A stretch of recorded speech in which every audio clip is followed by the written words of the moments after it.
Oggi partiamo con questo servizio sperimentale che facciamo quest'anno, proprio per cercare di portare i turisti a far vedere tutti i luoghi di Valdobbiadene, anche quelli meno conosciuti, e soprattutto dare proprio un servizio, dobbiamo alzare il livello dei servizi a Valdobbiadene. Questo credo sia un passo importante verso questa direzione.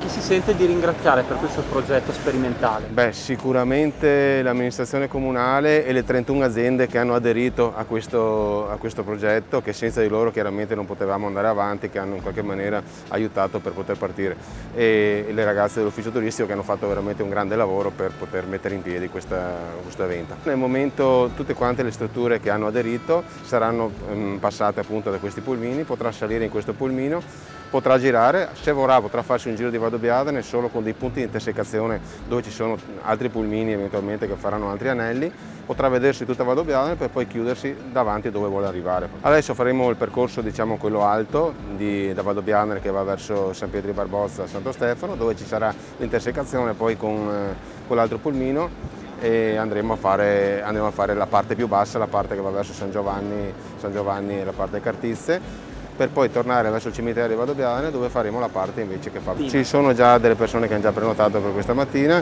sono una quindicina di persone che vogliono sperimentare subito questo momento. Speriamo che vada tutto bene. L'idea comunque è che da questo aspetto sperimentale di quest'anno portarlo al prossimo anno a essere un servizio pubblico che verrà utilizzato per tutta la stagione, diciamo, primaverile estiva fino a autunnale, fino a settembre. Parlava di tessera o giornaliera o settimanale per coprire i costi del servizio. Sì, ecco, sì, questo è.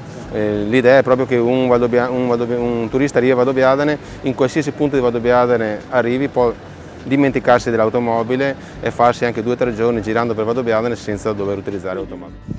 Perché crediamo che il territorio valga la pena di essere visto. Sicuramente quando lo si gira in macchina si vede molto poco e c'è la necessità di evitare di portare le macchine in questi posti perché non c'è purtroppo spazio di parcheggi, e così si dà l'opportunità alle persone che arrivano di visitare, di vedere cose che magari non vedrebbero mai, a noi imprenditori di farci conoscere, e credo che sia un servizio veramente interessante. Spero che venga portato avanti oltre questo esperimento che si farà in questo weekend.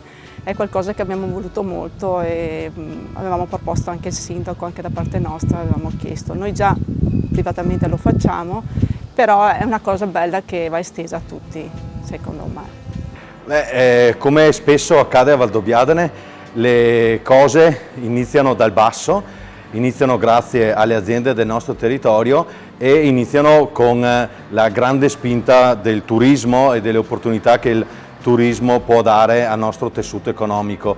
In questo caso, per questo weekend, da oggi venerdì fino a domenica, dalle 11 di mattina alle 11 di sera, avremo su questi 3 circuiti 3 pulmini che porteranno su prenotazione tutte le persone che richiedono di visitare una cantina o che soggiornano in un bed and breakfast o che devono pranzare o cenare in un agriturismo o un ristorante. Allora, l'idea è nata per dare visibilità anche sui social, quindi appunto sul retro ci sono i loghi di tutte le aziende aderenti, mentre sul fronte vengono trovati le 3 mappe interattive, così è molto facile seguire il percorso per le persone, e anche il QR code con la lista delle aziende aderenti, così trovano tutti i servizi e tutto quello che è disponibile.